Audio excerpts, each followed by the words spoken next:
class from day 2 of chapter 2. We're going to talk about circuit measurements today. Remember, circuits allow current to flow through a continuous loop with no stops in between. How do we measure this current?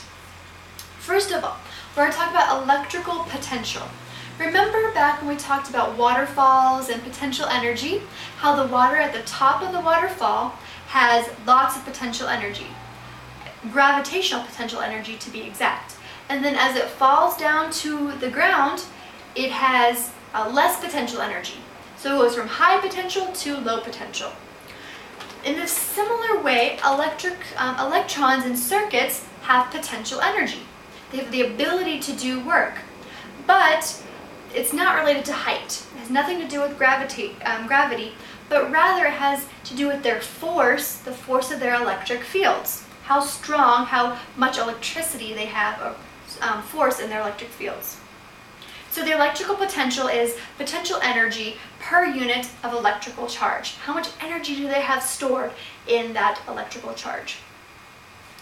Voltage, sometimes the electrons, they want to move always from high potential to low potential. They want to go from a high potential energy with a lot of charge to lower charge. This is called the potential difference. Basically, it's the difference in potential energy between two different electrons, two places. The difference in electrical potential between two places in a circuit. This provides the force that allows us to push the charge through the circuit. So we have lots of force here. It's moving fast towards the lower amount of force, or lower amount of potential energy. Voltage is measured in volts, or capital V. And voltage is another name for that potential difference, the difference in energy between two different places in a circuit. Electrons will flow as long as there is a potential difference. If we have high energy and low energy, potential energy, then electrons are going to flow through that circuit. And then voltage causes current to flow through the circuit. Same definition, just different way of saying it. There are different sources of this voltage, this constant pushing of energy through the circuit. So just like a waterfall, if the water goes down but has no way to be pumped back up, it's just stuck down there. So in our circuit, once we get to low potential energy, we're almost out of charge. We need something to recharge us to go back up to high potential so that we can go back down to low potential. Pump us back up to go back down in a continuous cycle. So you can say, yes, as long as there's a difference there, as long as there's a difference in potential, we can pump back up to that high potential, we're going to have electric current. So a voltage source creates this potential difference. It's actually giving us that extra push whenever we need it in the electric circuit. Examples are batteries and generators. We're going to talk more specifically about what a battery is, how it's used in the next chapter. But right now, you need to know that, that there are two terminals in these voltage sources. We have a positive side and a negative side. The potential difference between these two sources, the amount of energy we have in one, high energy in one, low energy in another, is what helps us to move the charges around the circuit. Some voltage sources are stronger than others.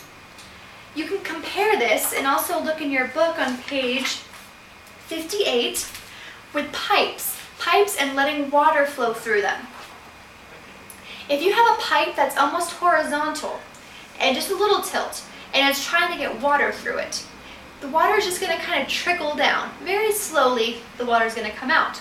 But if you have it at a 45-degree angle, that water is going to pour out of there and it's going to have a lot more, quicker flow.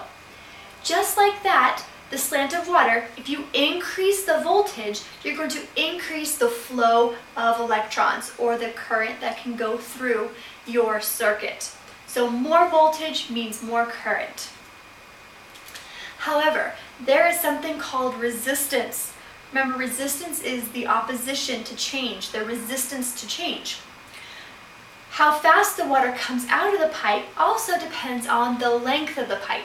Not just how it's slanted, but how long is it? A long pipe is going to resist more flow of water than a short pipe. That water has to go through more pipe, and therefore it's going to have more chance to be resisted or slowed down than a short pipe. Also, a thin or narrow pipe is going to resist more water than a thicker pipe or a wider pipe. And those examples are in figure 9. The wide pipe has lots of water flowing through. The narrow pipe, only a little bit of water coming through. So the resistance depends on the wire that we're using, because now we're talking about electron movement through a wire. So electrical resistance is the opposition of flow of charge.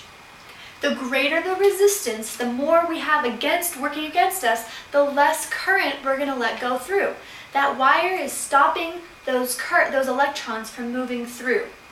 So the resistance of a wire depends on the thickness and the length of the wire. Long wires are going to have more resistance than shorter ones, and narrow, thin wires are going to have more resistance than thicker, wider wires. This resistance also depends on the material that we have. If we have a very conductive material, those electrons are going to pass through it fast. If we have a less conductive material, those electrons are going to pass through slower, which will lower our current. Temperature also affects resistance. The higher temperatures that we have, we're going to actually increase the resistance. Those electrons aren't going to be able to move in that same flow pattern at those high temperatures. So we don't want very hot temperatures. It's going to lower our current. Also, these electrons are going to want to take the path of least resistance. They're going to want to take the easiest road. Where can they go the fastest to get to their destination? If a current has two options, it's going to take more of the current's going to go to that easier option, where it's going to flow rather quickly. There was a German physicist named George Ohm, and he studied resistance in the 1820s. We actually name the unit for resistance after him.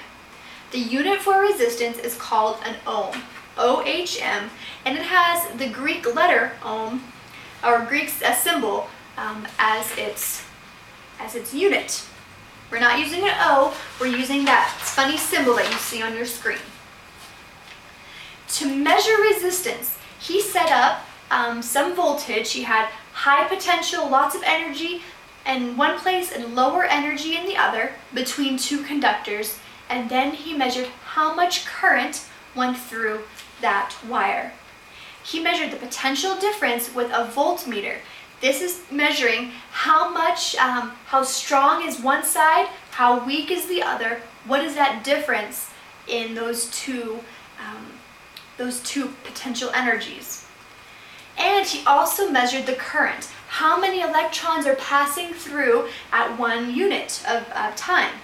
He measured this with a device called an ammeter. I believe we have both of these in the lab, and we're going to try and use them in real life. If we can't get them to work, there is also a virtual lab online that you can do and test out the voltmeter and the ammeter. These can be combined into one device, which is a lot more easy to handle. Ohm found that there was a relationship between the resistance and the conductor. He found that though the resistance did not depend on the voltage. You could have a lot of voltage going through, the resistance was the same. No matter how much voltage was coming through. That one conductor always had the same resistance. It always resisted the same amount. He also found his law, with Ohm's law. The resistance is equal to the voltage divided by the current.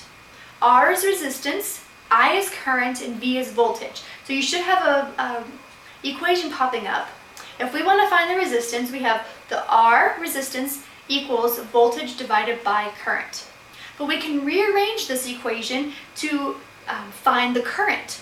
I, current, equals the voltage divided by the resistance. Or we can find the voltage and multiply the current times the resistance. There's a lot of practice. This practice problem, the automobile headlight is connected to a 12-volt battery. That's the voltage. If the resulting current is 0.4 amps, what is the resistance in the headlight? So we have R equals voltage divided by current. So we have 12 volts divided by 0.4 amps, and that gives us 30 ohms of resistance. That headlight resists 30 ohms as that current is going through. If we have a resistance constant, the constant resistance, and we double the voltage, we actually double the current. Our resistance stays the same, we double the voltage, we're doubling the current. We have more current going through. If we keep the voltage the same and double the resistance, so we have more slowing us down, we actually cut our current in half. Sometimes we want to decrease our current or increase our resistance so that we don't have too much current going through, because we can overload our systems if we have too many electrons going through our circuit at one time. So tomorrow we're going to be working on some of these activities. You'll do a lot of practice with the math equations. If you have questions, help each other out, trying to work through these equations and making sure you understand how to use them. And if you have any questions, please feel free to email me. Have a great day.